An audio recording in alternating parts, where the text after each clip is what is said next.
Salam damai, sahabat Oase Rohani Katolik.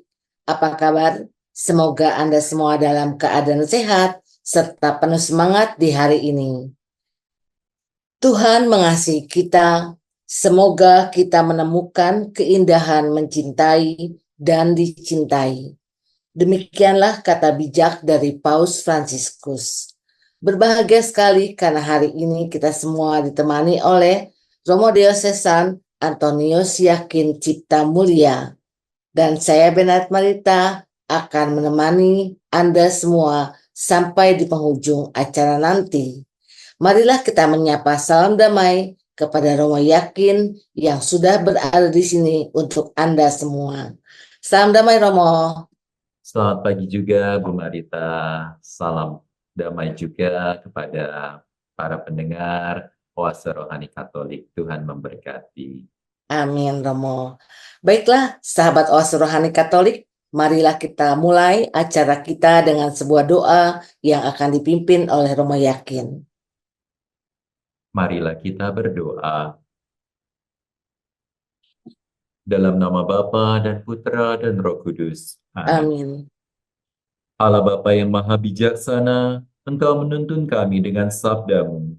Semoga kami senantiasa hidup rendah hati untuk melayani sesama seturut teladan Kristus. Bersama-sama berjuang melalui pintu yang sempit, sehingga kami pun boleh merasakan kelegaan, merasakan sukacita kehidupan surgawi kelak. Ini semua kami mohon dengan pengantaran Kristus Tuhan kami, yang hidup dan berkuasa bersama Dikau dan Roh Kudus, Allah sepanjang segala masa.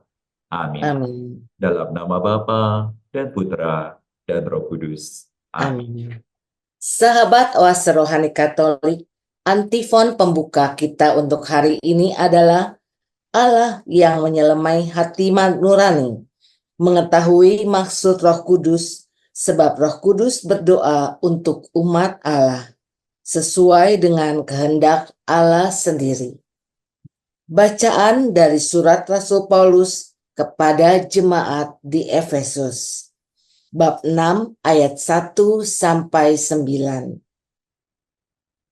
Hai anak-anak, taatilah orang tuamu dalam Tuhan, karena memang haruslah demikian. Hormatilah ayah dan ibumu, sebab inilah perintah penting yang memuat suatu janji, yaitu supaya kalian berbahagia dan panjang umur di bumi. Dan kalian para bapak, jangan bangkitkan amarah hati anak-anak, tetapi didiklah mereka dalam ajaran dan nasihat Tuhan. Hai hamba-hamba, taatilah Tuanmu di dunia ini dengan takut dan gentar dan dengan tulus hati, sama seperti kalian taat kepada Kristus.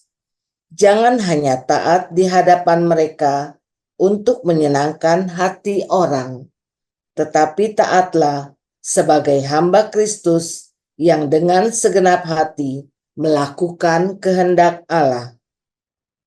Laksanakanlah pelayananmu dengan rela hati seperti orang-orang yang melayani Tuhan dan bukan manusia. Kalian tahu bahwa setiap orang, entah hamba, entah orang merdeka, akan menerima ganjaran dari Tuhan. Kalau ia berbuat sesuatu yang baik, dan kalian para tuan, bersikaplah demikian juga terhadap hamba-hambamu, dan janganlah mengancam. Ingatlah bahwa Tuhan mereka dan Tuhanmu ada di surga, dan Dia tidak memandang muka. Demikianlah sabda Tuhan. Syukur kepada Allah. Sahabat Oase Rohani Katolik, marilah kita tanggapi sabda Tuhan dengan Mazmur tanggapan.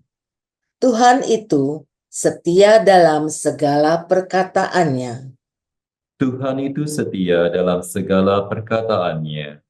Segala yang kau jadikan akan bersyukur kepadamu ya Tuhan. dan orang-orang yang kau kasihi akan memuji engkau. Mereka akan mengumumkan kemuliaan kerajaanmu dan akan membicarakan keperkasaanmu. Tuhan itu setia dalam segala perkataannya. Untuk memberitahukan keperkasaanmu kepada anak-anak manusia dan memaklumkan kerajaanmu yang semarak mulia. Kerajaanmu ialah kerajaan abadi. Pemerintahanmu lestari melalui segala keturunan. Tuhan itu setia dalam segala perkataannya. Tuhan itu setia dalam segala perkataannya dan penuh kasih setia dalam segala perbuatannya. Tuhan itu penopang bagi semua orang yang jatuh dan penegak bagi semua orang yang tertunduk. Tuhan itu setia dalam segala perkataannya.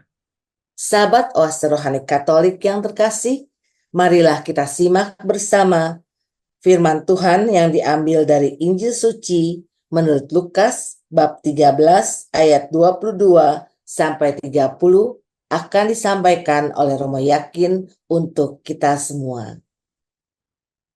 Ibu Bapak, saudari-saudara terkasih, marilah kita hening sejenak, kita siapkan hati untuk mendengarkan firman Tuhan. Haleluya, haleluya, haleluya. Haleluya, haleluya, haleluya. Allah telah memanggil kita untuk memperoleh kemuliaan Tuhan kita Yesus Kristus. Haleluya, haleluya,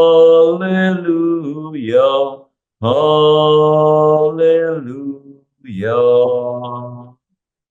Tuhan bersamamu. Dan bersama rohmu. Inilah Injil Yesus Kristus menurut Lukas. Dimuliakanlah Tuhan. Diambil dari Injil Lukas bab 13 ayat 22 sampai dengan 30. Dalam perjalanannya ke Yerusalem, Yesus berkeliling dari kota ke kota dan dari desa ke desa sambil mengajar. Maka bertanyalah orang kepadanya, "Tuhan, sedikit sajakah orang-orang yang diselamatkan?" Jawab Yesus kepada orang-orang di situ, "Berusahalah masuk melalui pintu yang sempit itu, sebab aku berkata kepadamu, banyak orang akan berusaha untuk masuk, tetapi tidak akan dapat. Jika tuan rumah telah bangkit dan menutup pintu, kalian akan berdiri di luar dan mengetuk-ngetuk pintu sambil berkata, 'Tuan, bukakanlah pintu bagi kami.' Tetapi dia akan berkata, 'Aku tidak tahu dari mana kalian datang.' Maka kalian akan berkata, 'Kami telah makan dan minum di hadapanmu, dan kau telah mengajar di jalan-jalan kota kami.' Tetapi ia akan berkata, 'Aku tidak tahu dari mana kalian datang. Enyahlah dari hadapanku, hai kalian semua yang melakukan kejahatan.' Di sanalah akan terdapat ratap dan kertak gigi. Apabila kalian melihat Abraham dan Ishak dan Yakub dan semua nabi ada di dalam kerajaan Allah, tetapi kalian sendiri dicampakkan keluar. Dan orang akan datang dari timur dan barat, dari utara dan selatan, dan mereka akan duduk makan di dalam kerajaan Allah. Ingatlah, ada orang terakhir yang akan menjadi terdahulu, dan yang terdahulu yang akan menjadi yang terakhir." Demikianlah sabda Tuhan. Terpujilah Kristus. Sahabat Oase Rohani Katolik, setelah kita menyimak firman-firman Tuhan pada hari ini, marilah kita simak bersama perenungan yang akan disampaikan oleh Romo Yakin untuk kita semua. Silahkan Romo. Ya, Ibu Bapak, saudari-saudara terkasih, sebagaimana bacaan yang kita dengar, ternyata melalui pintu yang kecil itu sesuatu yang sulit. Mungkin kita tahu pintunya, tetapi apakah kita mampu dan mau melewati pintu itu perkara yang berbeda. Maka dari hal ini kita bisa menyimpulkan iman tanpa perbuatan itu sama dengan sia-sia. Itulah yang diungkapkan oleh Rasul Yakobus. Kita sudah tahu pintunya, tetapi apakah kita mampu dan mau melewati pintu itu? Sama seperti contohnya, kita sudah tahu bagaimana mencapai jalan keselamatan dengan berdoa, dengan berbuat baik, dengan bersolider, peduli kepada sesama. Kita tahu, tetapi apakah kita mau melakukannya? Sama seperti saya tahu sekarang saya sakit, saya membutuhkan obat, dan obat itu sudah ada di depan mata saya. Tetapi saya hanya mengatakan, oh obat ini bisa menyembuhkan saya. Tanpa saya makan obat itu, maka obat itu pun tidak akan berdampak pada diri kita. Dan kita tetap juga akan sakit terus-menerus. Maka bagaimana kita diajak untuk bukan hanya sekedar meyakini bahwa obat ini bisa menyembuhkan saya, tetapi juga kita berani mengambil, menyantapnya, dan merasakan faedahnya. Begitupun dengan iman. Iman yang menyelamatkan adalah iman yang bukan hanya dalam tataran pengetahuan belaka, tetapi iman yang coba dihidupi.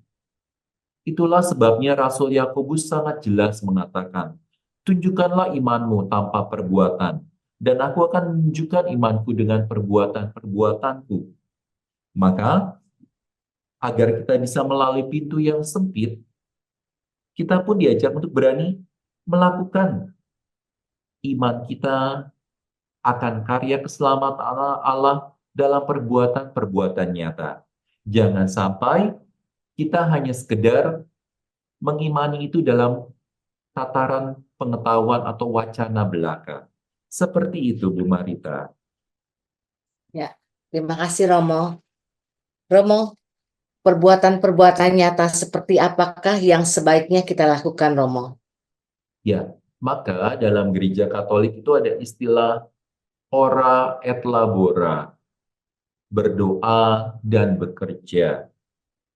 Salah satunya dalam bacaan pertama diungkapkan bagaimana sih kita melakukan ora et labora itu. Kalau Teresia Lisieux atau Teresia Kanak-kanak Yesus mengatakan doa bersama dalam keluarga itu merupakan jalan bebas hambatan untuk mencapai keselamatan surgawi. Hal yang sama juga pernah diungkapkan oleh Kardinal Antonio Luis Tagle.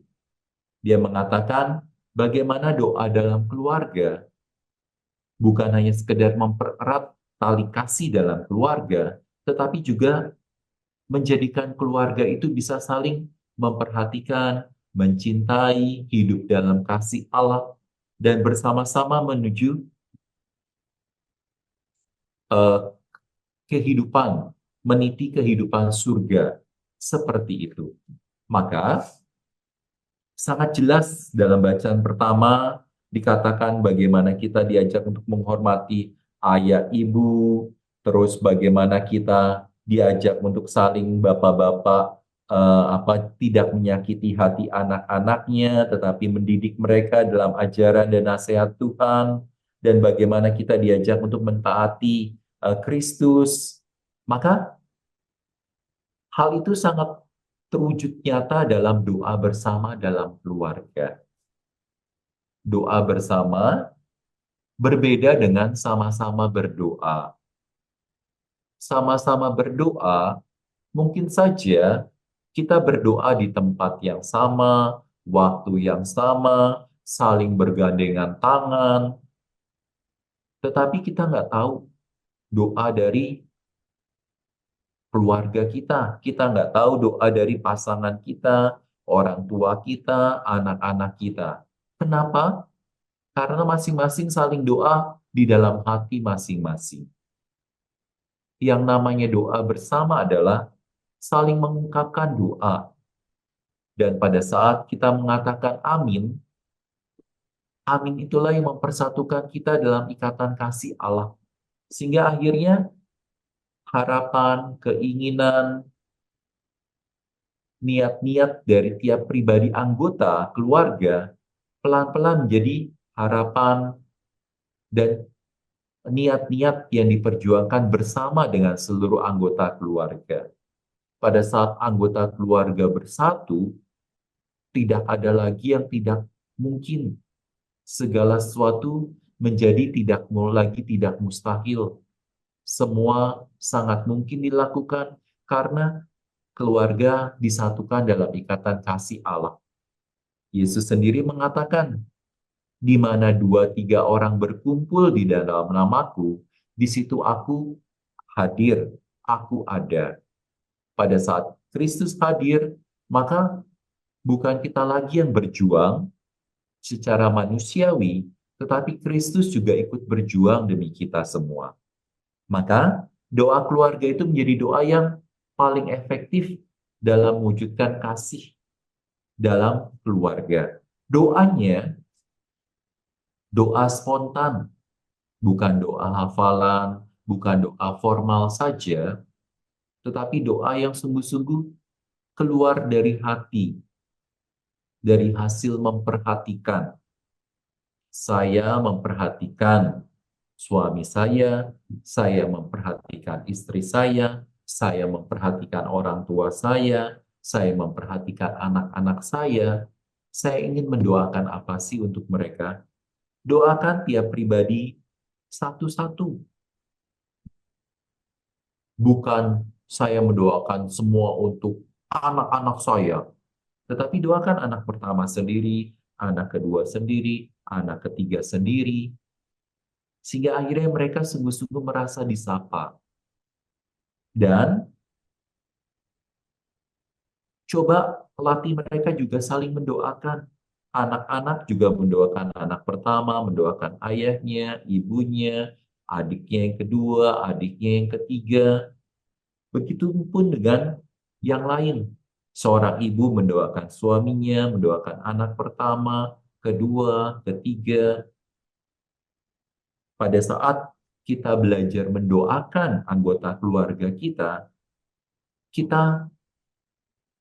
memaksa tiap anggota keluarga kita untuk saling memperhatikan, saling peduli, sebagai paling tidak sebagai bahan dari doa. Dari situ akhirnya kita mulai terlatih untuk memperhatikan tiap anggota keluarga kita, peduli kepada mereka, dan akhirnya hal itu akan terbawa di luar keluarga. Kita akan semakin terlatih untuk menghargai, peduli, memperhatikan sesama sekitar kita. Dan pada saat kita mendoakan mereka dan didengarkan, kita akan merasa bahwa saya dihargai loh di keluarga ini. Saya didengarkan. Saya adalah bagian dari keluarga ini. Maka untuk anak-anak pun atau untuk tiap anggota keluarga pun, mereka tidak lagi butuh orang luar dari keluarga untuk mendengarkan mereka. Sekarang sangat banyak orang-orang yang mencari pelarian keluar untuk bisa mendengarkan keluh kesah mereka. Kenapa? Karena keluarga tidak mau mendengarkan mereka. Maka pada saat mereka bisa mengungkapkan doa kepada tiap anggota keluarga mereka dan didengar, mereka akan merasa sangat dihargai. Mereka tidak butuh lagi orang luar untuk mendengarkan mereka. Sehingga akhirnya mereka merasa nyaman, merasa aman, merasa sungguh-sungguh inilah rumah, home bagi diri saya. Dan pada saat kita atau saya didoakan oleh anggota keluarga saya, dan doa itu sungguh-sungguh kena, tepat pada diri saya, pada hati saya, maka saya akan merasa bahwa, oh, saya diperhatikan, saya dicintai, saya sungguh-sungguh menjadi bagian dalam keluarga. Sehingga akhirnya saya nggak perlu perhatian, cinta dari orang luar yang malah bisa memecah belah keluarga. Maka sangat jelas dalam bacaan pertama ini bagaimana kita diajak untuk berani melaksanakan karya pelayanan dimulai dengan doa. Itulah sebabnya dalam gereja sekali lagi ada semboyan ora et labora, berdoa dan berkarya atau bekerja. Seperti itu Bu Marita. Ya, terima kasih Romo. Jadi setiap anggota keluarga merasa diperhatikan ya Romo, karena mereka mengetahui apa doa yang diungkapkan untuk mereka masing-masing. Tapi Romo, pada zaman sekarang kan banyak orang tua yang pulangnya malam, anak pulangnya juga malam, mungkin sekolah, kegiatannya berlain-lainan. Waktunya kapan Romo paling tepat untuk melakukan doa bersama itu? Ya, silakan disepakati. Bisa setiap malam, ataupun kalaupun kesulitan, ya sudah mulai dari seminggu sekali saja. Dengan seminggu sekali paling tidak saya banyak hal yang saya bisa perhatikan, banyak hal yang bisa saya doakan, banyak hal yang bisa saya sampaikan kepada tiap anggota keluarga saya. Sehingga akhirnya doa keluarga itu bukan menjadi sesuatu yang memberatkan atau sebagai formalitas belaka, tetapi sesuatu yang menyenangkan karena saya bisa menyampaikan keluh kesah saya, unek-unek saya kepada keluarga, dan sungguh-sungguh didengarkan oleh mereka, karena pada saat doa kan nggak mungkin sambil main HP, sambil melakukan pekerjaan-pekerjaan yang lain. Kita harus sungguh-sungguh memberikan perhatian, sehingga akhirnya kita sungguh mendengarkan.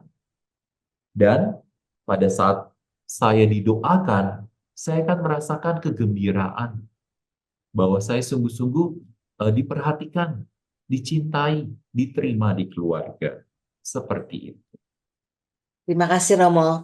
Baiklah sahabat Oase Rohani Katolik, kita hentikan dahulu perbincangan kita di bagian pertama ini dan kita akan kembali lagi setelah jeda berikut ini.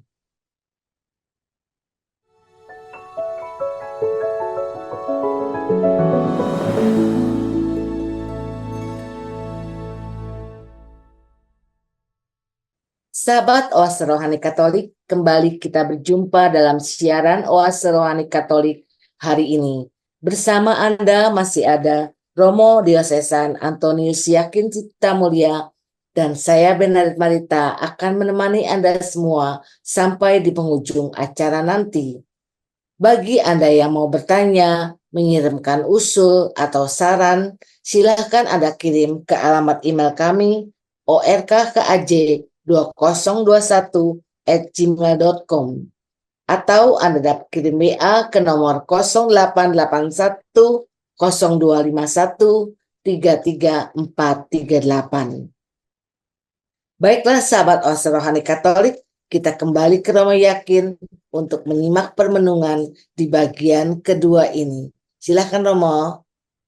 Ya, melanjuti dari renungan kita pada sesi yang pertama, di mana doa keluarga menjadi salah satu kunci dalam mencapai kehidupan kekal di surga, maka poin kedua adalah sebagaimana dikatakan Yohanes Paulus kedua, kita sebenarnya sudah bisa mencicipi kehidupan surgawi di dunia ini.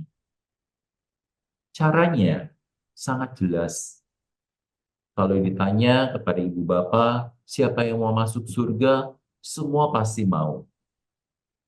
Lalu, kenapa mau masuk surga? Apa sih bayangan kita tentang kehidupan di surga? Banyak orang mulai mengatakan, oh surga itu menyenangkan.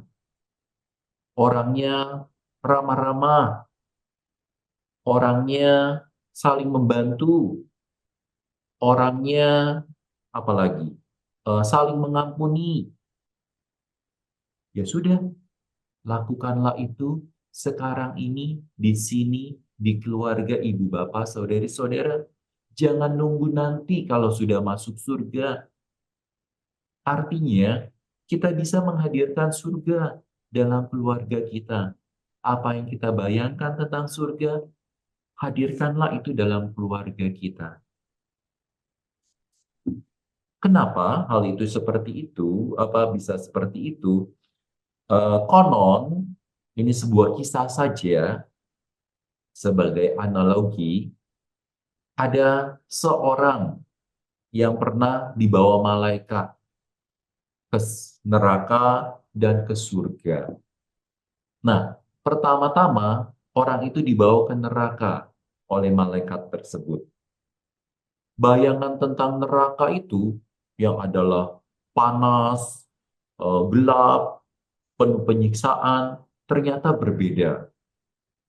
Pada saat orang itu dibawa masuk ke neraka, neraka itu ternyata dianalogikan dalam cerita itu, neraka itu suatu tempat yang nyaman, serba terang, putih, terus banyak makanan-makanan enak. Di hadapan mereka itu ada meja putih, di atasnya itu ada makanan-makanan yang favorit, makanan-makanan yang paling enak. Dari makanan daerah sampai makanan internasional itu ada semua gitu ya. Tetapi ternyata orang-orang di sana semua pada kelaparan. Kenapa kelaparan? Pas dilihat lagi, ternyata tangan mereka tidak ada yang bisa ditekuk. Jadi tangannya lurus semua.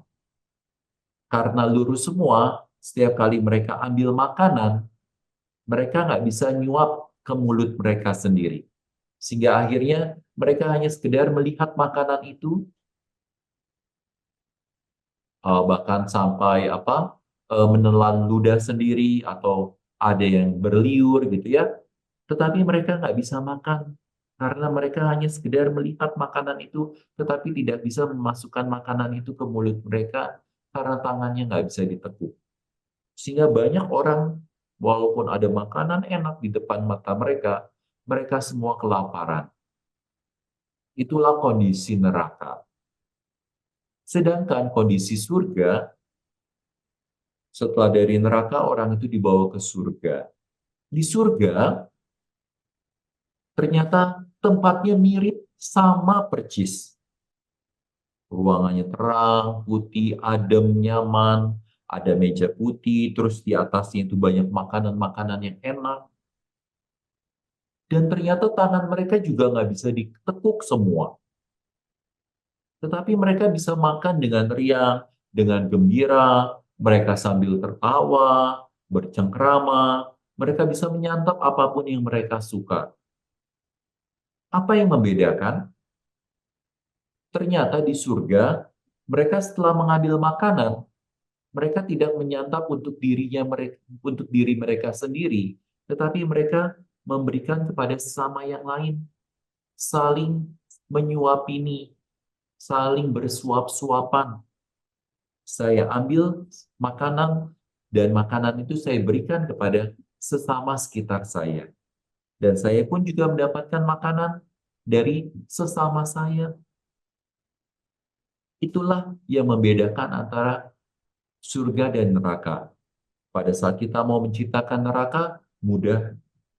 Jadilah orang yang egois, orang yang mementingkan diri sendiri, orang yang segala-galanya hanya diperuntukkan untuk diri sendiri.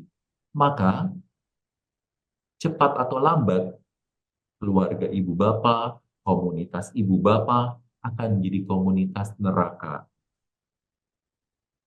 Masing-masing tidak mau ngalah, masing-masing hanya mementingkan ego sendiri, masing-masing mau mencari keuntungan pribadi, itulah neraka. Sedangkan kalau kita mau menciptakan surga, jelas, mulailah kita berbagi, mulailah kita peduli, mulailah kita saling memperhatikan. Apa yang saya usahakan bukan hanya untuk diri saya, tetapi pertama-tama untuk orang-orang yang dipercayakan Tuhan pada kita. Sehingga akhirnya kita boleh merasakan sukacita, kegembiraan karena kehadiran dari orang-orang yang dipercayakan Tuhan kepada kita. Dan tadi sebagaimana eh, Yohanes Paulus kedua mengatakan, apa yang kita bayangkan tentang surga, perbuatlah itu di dunia ini, di keluarga kita, sekarang saat ini. Kalau kita membayangkan surga itu orang yang saling mencintai, saling mengasihi, saling mengampuni, mulailah saling mengampuni dalam keluarga, tidak menyimpan rasa marah, rasa benci, rasa dendam, sehingga akhirnya kita boleh merasakan kegembiraan, kebersamaan dalam keluarga kita. Dan Paus Fransiskus pun juga mengatakan, nggak ada lu dari kita yang sempurna. Kita dilahirkan bukan dalam keadaan sempurna. Orang tua kita pun juga bukan pribadi yang sempurna. Pasangan kita yang kita pilih pun juga bukan pribadi yang sempurna. Bahkan anak-anak yang kita lahirkan pun tidak ada yang sempurna. Masing-masing pasti pernah saling menyakiti. Masing-masing pasti pernah melakukan kesalahan. Masing-masing pasti pernah saling melukai. Tetapi yang mempersatukan mereka semua adalah pengampunan. Maka bohong kalau kita mengatakan saya mencintai kamu, tetapi kita nggak pernah mencintai mereka, tidak pernah memberikan pengampunan kepada mereka. Itulah sebabnya Allah yang adalah Bapa kita bisa mengatakan dia sungguh mencintai kita. Kenapa?